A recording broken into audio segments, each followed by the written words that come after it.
This is 1059 The Region, where parents talk and explore practical, proactive, and evidence-based solutions. This is Where Parents Talk with Lianne Castelino. Great to have you along for this edition of Where Parents Talk. I'm Lianne Castelino. Each week we look at raising kids today through the lens of science, evidence, and the lived experience of our invited guests. On today's show, an approach to parenting that seems to be gaining momentum.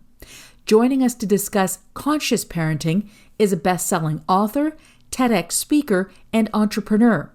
Katherine Winter-Sellery is also a parenting coach, a trained mediator, and founder of the Conscious Parenting Revolution, an organization created to strengthen communication, collaboration, and cooperation within families. Katherine Sellery is also the mother of 2 young adults, and she joins us today from Clearwater Bay, Hong Kong. Thank you so much for taking the time. So great to be here. Thank you so much for inviting me. The last 3 years has put family life under a particular microscope. So as a starting point, Katherine, how has that reality impacted your work as a parenting coach who teaches conscious parenting? So the lockdowns have impacted so many families in so many ways. I mean, it's just been like a huge rock in a pond that has all these ripples that have come out from it. But so many of my clients, and I think people actually beginning to wonder about conscious parenting or even about finding someone who's a coach to help them with their family systems, is a relatively new idea that a lot of people wouldn't even have thought about that. However, the dynamics have changed a lot with this new world order, although I do think things are kind of getting back to normal, but it's left a lot of impact. A lot of kids missed out on socialization. A lot of them are having more trouble getting back into school and feeling more confident. I would say for a certain sector of a type of child that may not have been completely comfortable in school, they got a lot more comfortable at home. And so for those kids, going back has been really, really difficult. And some of them are on strike and they won't go. So I've had a lot of families where their kids are on strike and they really just don't want to go back. And then for other families, obviously, you know, there can be a lot more tension when you're around each other a lot more. And so a lot of problems arose, and there was, you know, the pressure cooker experience. So just, yeah, it was huge, huge. The impact will be felt for a long time. For parents who perhaps may not be familiar with the terminology, how do you define conscious parenting? I think as a conscious parent, you're aware of when you're projecting your issues onto your child. As a conscious parent, when you're triggered, you're conscious enough to recognize that the catalyst is not the cause of your feelings. And so you have the opportunity to take the side road out of the world of you make me feel to, wow, this is generating a lot of feelings in me, and I need to be with this because this is all about me. So that distinction is so important, because otherwise we do tend to blame our children for the times where they've catalyzed our experiences. You look how upset you've made me. Look at the gray hairs you give me. I mean, this whole idea of experiencing your experience as, wow, I'm really upset when my kids don't cooperate with me. Now I need to be with that and figure out my more effective way forward with conflict resolution. So consciousness brings the awareness that this is really my opportunity to learn more skills. My kids are naturally going to be less skilled than I am. They're going to have less ability to access their frontal cortex. They're going to have fewer skills at being able to regulate their emotions. Just all of that is the consciousness that we need to have as parents in order to really be effective at our job. It sounds so simple as you describe it, Katherine, but in the heat of the moment, you've got a teenager or you've got a toddler, for example, who just want to get their way, perhaps using tantrums, rebellion, whatever. How do you suggest a parent take that step back in those types of scenarios? Of course, at that very moment, the parent also just wants their way now, don't they? I mean, it's that mirror, mirror on the wall. So you've got 2 people in a room who both want their way. But the only one who really has access to more skills is the adult, if they have skills. And if they don't have skills, they just try to use power, because that they do have an amplitude of power, and they'll try to use their power to control. And usually that activates retaliation, rebellion, and resistance. So then you have the 3 R's in the room. And once you get the 3 R's in the room, now you're dealing with those. So your primary problem, whatever that was, gets lost, because now you've activated all these other secondary problems, and you spend 75% of your time dealing with the reactions to how you dealt with the primary issue. So this is the nexus. The nexus is, wow, if I don't use power and control, then I don't activate retaliation, rebellion, and resistance. And now I've eliminated 75% of the time that I spend, because most of the time parents spend dealing with all of the secondary problems. So if I can just stay in my lane and not go into power and control, because we have it doesn't mean we use it, or we decide how we use it. We can only begin to wonder what is going on in this human over here that's making it impossible for them to comply with my demands. And so we shift our focus away from my experience of your no to wondering what you're saying yes to inside of yourself. So we begin to train ourselves, our minds, and this would apply whether it's a young child where you can just see that they're struggling to be able to be cooperative because some of their basic needs aren't being met. Maybe they're tired, or maybe they're hungry, or just the really basic things. And so no matter what punishment or reward you would want to do to get them to comply, it will not work. You just have to meet the needs. You have to feed them. You have to put them to sleep. You have to take care of them in that way. And then presto pronto, they wake up all new and they're very cooperative. Or it's an older person, and older could be anywhere from, literally any age on, where they have their own experience of what they're hearing you want from them. And they can't just say yes. They have a whole thing that's happening over here. So that whole thing that's happening over there, you have to begin to be curious about it. And as you move out of demand and into curiosity, they lean into connection, because now you're actually interested in what's going on for them rather than just continuing to demand compliance. So it's an entire ecosystem that we're setting up that's really rooted in connection. And connection has to happen from that place of curiosity rather than insistence. This is Where Parents Talk on 105.9 The Region. I'm Lianne Castelino in conversation with Katherine Winter-Sellery, founder of the Conscious Parenting Revolution. Katherine, what are some of the common pitfalls that you would say parents find themselves in when they come to see you at their wits' end? I would say recently in my coaching calls, we just had a huge conversation yesterday about when a child is, in this case, 15, and they have pimples on their face and they don't want to go to school, and how to work with that child to overcome their self-consciousness.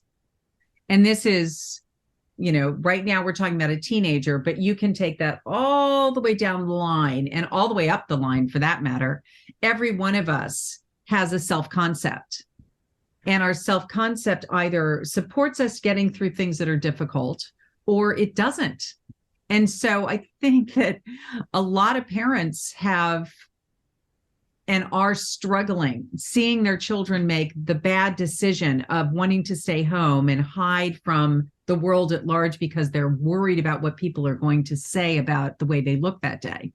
And so how do we raise children who are less self-conscious in that way and able to be with the part of themselves that's worried about what other people think without letting it hijack and become the decision maker?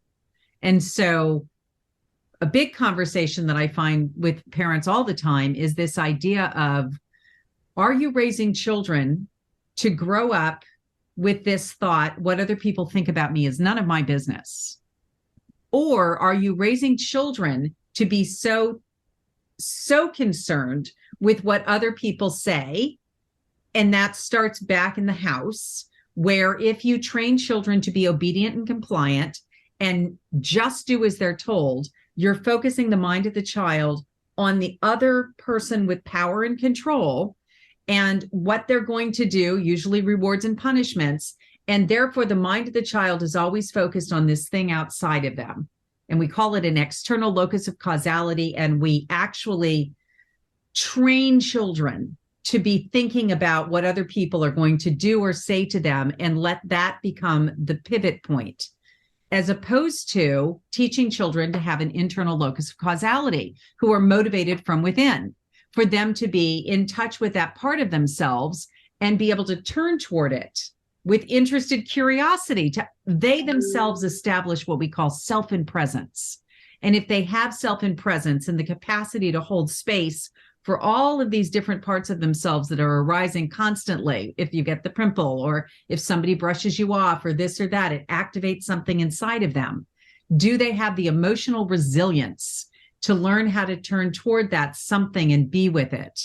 Or do they not even recognize that there's a something inside of themselves and they just merge with it and allow it to take the wheel and drive their behavior and their action?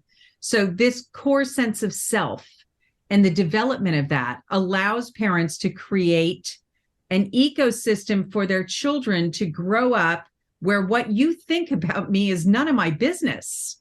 And I am free from the prison of peer pressure. I'm free from the prison of what other people can do or say to manipulate me or control me. It gives that person, a child, the internal power. So this is a huge topic, which we're always in one way or another coming back to, because so many adults have been trained to give their power to someone else, and they're actually not guiding their own ship. And so it's very difficult for them to raise children who are empowered, centered, and have that internal locus to be able to move forward in spite of all the things that are coming up. So there are kind of big overarching conversations around locus of control, around how much power we want to give to other people, and the extent to which the way I raise my child has actually bathed them in the mindset of, oh, well, what are they going to do if I don't? Or what, it's this whole idea of teaching children to be not considerate of other people's needs, because that's not what obedience and compliance and rewards and punishments teach. It doesn't teach consideration. It teaches obedience and compliance, and it makes children actually very vulnerable to abuse. Time for a short break. We will continue our conversation about conscious parenting.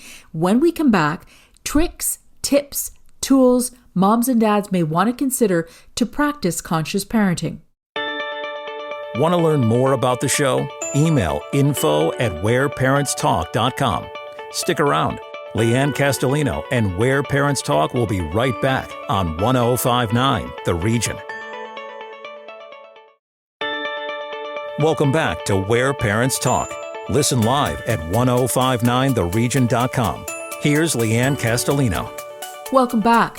We are talking about conscious parenting with our guest, Katherine Winter-Sellery, who's a parenting coach, a best-selling author, and founder of the Conscious Parenting Revolution.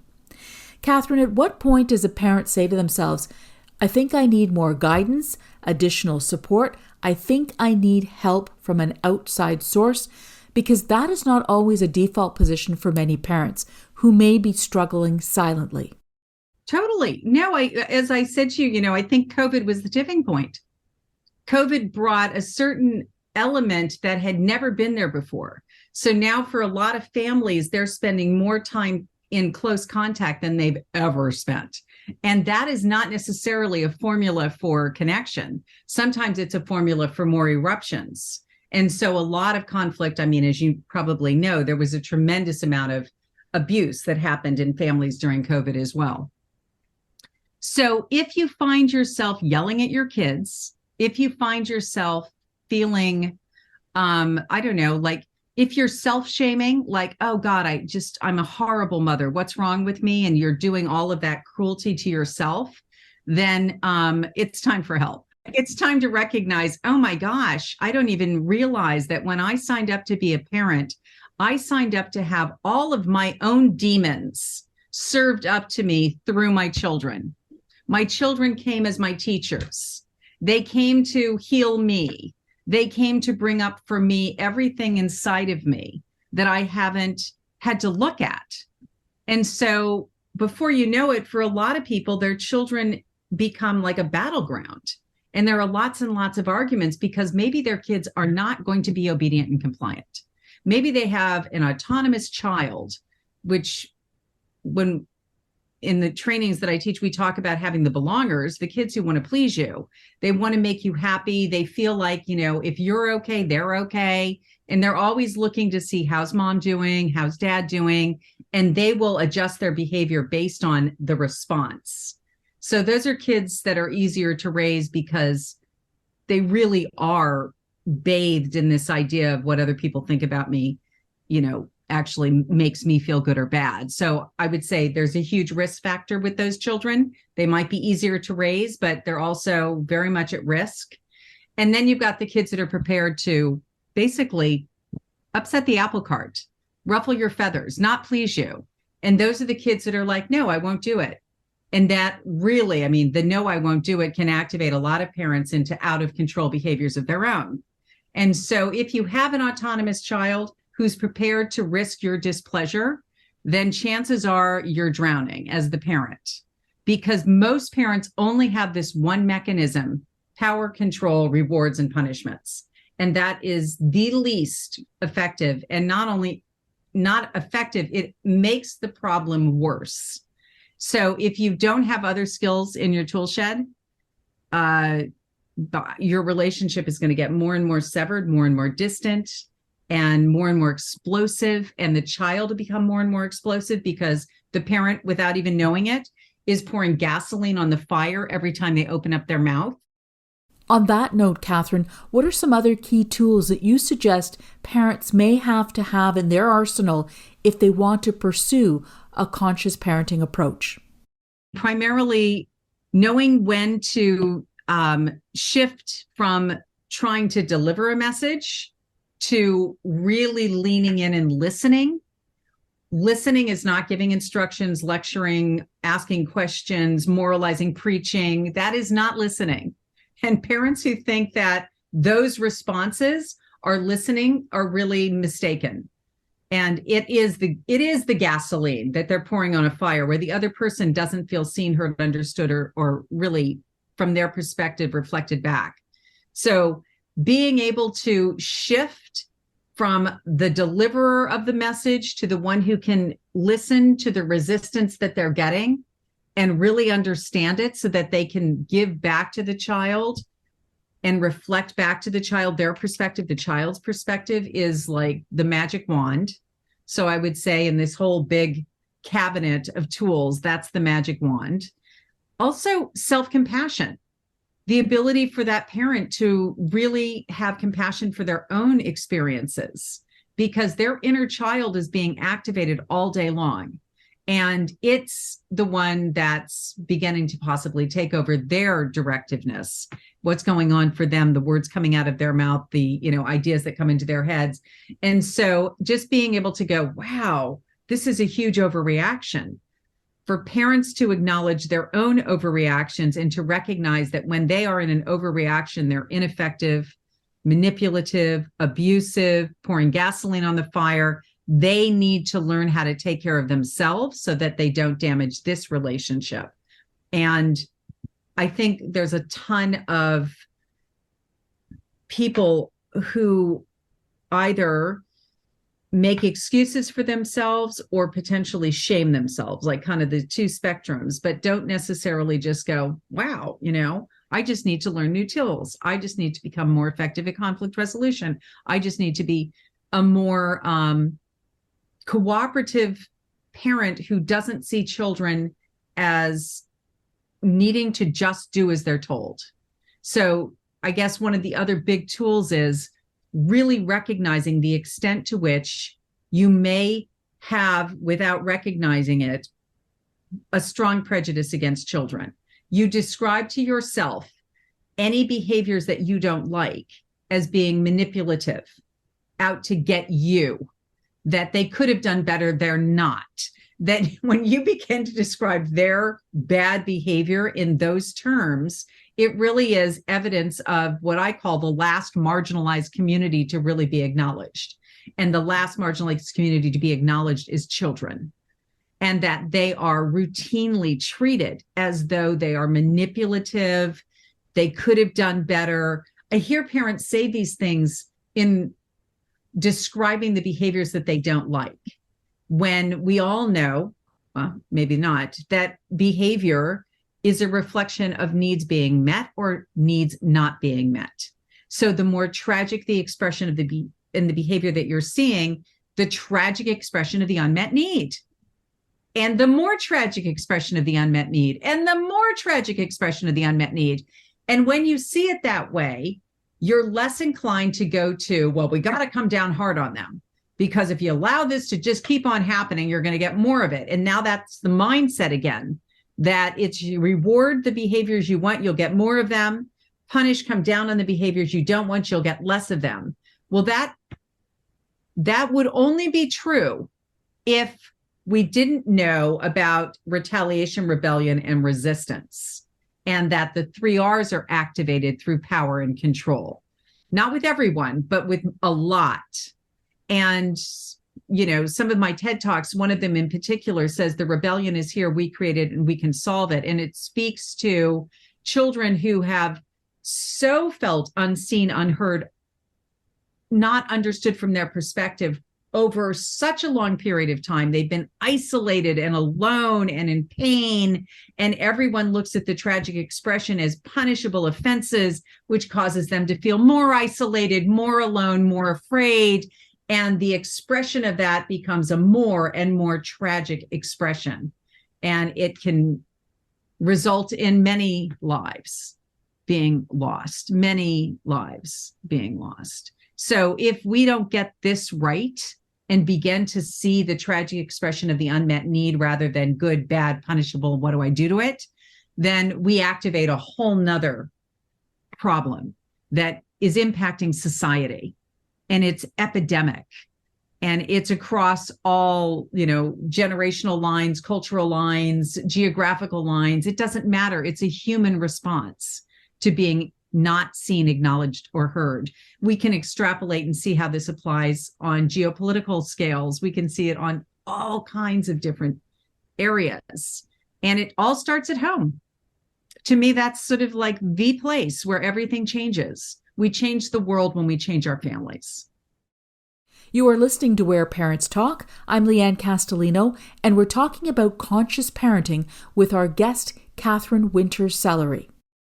We've talked about the pandemic being a tipping point, perhaps, in terms of putting family life under a microscope, power and control, examples that are pervasive in society through bullying, abuse, etc. So does that bring us to some kind of tipping point on this topic in your estimation? And where do we go from here?